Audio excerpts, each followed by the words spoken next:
आप ये जानते होंगे कि दुनिया के फेमस बिलियनियर एलॉन मस्क अपने काम को अलग अलग तरीके से करने को लेकर बहुत ज्यादा फेमस है। तो आज हम उनसे सीखेंगे कि वो टाइम को कैसे मैनेज करते हैं। वो इतनी सारी चीजें कर रहे हैं तो वो टाइम को कैसे मैनेज करते हैं। एलॉन मस्क अपने डेली शेड्यूल को एक नाम देते हैं टाइम बॉक्सिंग टेक्निक।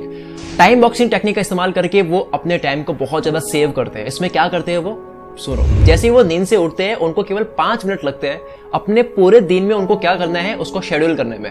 तो शेड्यूल वो कैसे करते हैं वो सुनो। जैसे शॉवर के लिए 5 मिनट दे दिए, 20 मिनट रीडिंग के लिए दे दिए, 30 मिनट मीटिंग के लिए दे दिए। ऐसे ही वो छोटे छोटे ब्लॉक्स में अपने काम को बांट देते हैं टाइम वाइज। अब जैसे मान लो 30 मिनट दिए हैं उन्होंने मीटिंग को लेकर के, तो जैसे वो मीटिंग में बैठे हैं 30 मिनट जैसे ही कंप्लीट हुए वो दूसरे बॉक्स में एंटर हो जाएगा, चाहे मीटिंग अधूरी है या पूरी है। किसी भी काम को वो करते हैं वो चाहे वो पूरा हुआ ना हुआ वो दूसरे बॉक्स में एंटर कर जाते हैं। इसको बोलते हैं टाइम बॉक्सिंग टेक्निक, जिसको बहुत ज्यादा इस्तेमाल करते हैं और बिल गेट्स भी इसका काफी इस्तेमाल करते हैं। एलॉन मस्क इस टेक्निक के बारे में ये बोलते हैं कि इससे उनकी प्रोडक्टिविटी बहुत ज्यादा बढ़ जाती है। ऐसा होता भी कई बार कि हम टाइम बांट लेते हैं लेकिन बहुत ज्यादा टाइम दे देते हैं। तो टाइम बॉक्सिंग से आप अपने आप को कंट्रोल कर सकते हो कि मुझे 30 मिनट ही देने हैं। अब बात करते हैं मेरे दिल के काफी करीब स्टीव जॉब्स की, और उनसे हम क्या सीख सकते हैं। उनसे हम सीख सकते हैं परफेक्शन। स्टीव जॉब्स के बारे में ना केवल मैं बल्कि काफी सक्सेसफुल लोग भी ऐसा कहते हैं कि उनके जैसा विजनरी पर्सन ना शायद ऐसा अब तक आया है ना शायद आएगा। वो थोड़े से संकी एंटरप्रेन्योर थे, मतलब काम को लेकर के वो थोड़े संकी थे।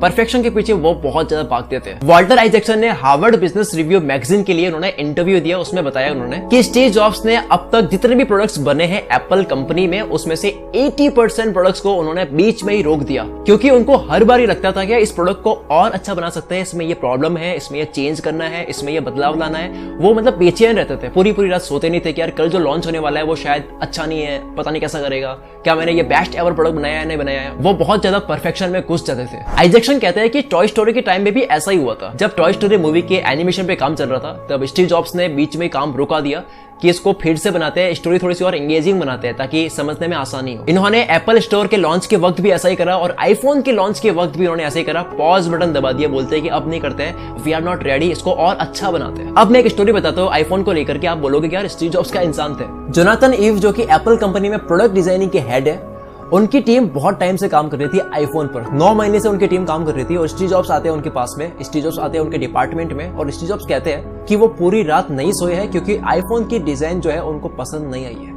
उन्होंने कह दिया कि यार डिजाइन जो है वो और अच्छी बन सकती है। डिजाइनर्स को बोल दिया कि डिजाइन जो है वो उनको पसंद नहीं आई है, शुरू से बनाते हैं पूरा। मतलब कि वो डिजाइन जिसके ऊपर 9 महीने से पूरी टीम लगी हुई है, वहां पे स्टीव जॉब्स ने कह दिया कि यार जीरो से पूरा शुरू से बनाते हैं, डिजाइन अच्छी नहीं है इसकी। तो वो कहने लगे कि न्यू डिजाइन पर काम करने के लिए वो वीकेंड की छुट्टी भी नहीं रखेंगे। इसके लिए एम्प्लॉयज को मोटिवेट करने के लिए उन्होंने क्या किया था, एम्प्लॉयज को उन्होंने कहा कि अगर आप वीकेंड की छुट्टी लेकर काम नहीं कर सकते, इतनी मेहनत अगर आप नहीं कर सकते, आईफोन की न्यू डिजाइन पर वर्क आप नहीं कर सकते, तो आप ये गन लो और मुझे शूट कर दो, खेल खत्म कर दो। इतने संगीत तरीके से वो मोटिवेट कर देते हैं अपनी टीम को। ये कितना डिफिकल्ट है कि 9 महीने से काम कर रहे हैं किसी चीज पे और उसको जीरो से शुरू करना, इट्स वेरी डिफिकल्ट। मतलब 9 महीने बहुत ज्यादा होता है। जब स्टीव जॉब्स ने धमकी दी उसके बाद में टीम ही मान गई और वो काम करने के लिए राजी हो गई। टाइम मैनेजमेंट की बात हो गई, परफेक्शन की बात हो गई। अब हम बात करते हैं डिसिप्लिन की, जो कि हम सीखते हैं बिल गेट्स से और वॉरेन बफेट से। ये तो आपको ऑलरेडी पता ही होगा कि अगर आपको बिजनेस करना है, बिजनेसमैन बनना है, तो आप इंस्पिरेशन ले सकते हो बिल गेट्स से, और अगर आपको इन्वेस्ट करना है, इन्वेस्टर बनना है, तो आप इंस्पिरेशन ले सकते हो वॉरेन बफेट से। लेकिन इनसे आप ये चीज भी ले सकते हो जो कि आप अभी जानोगे।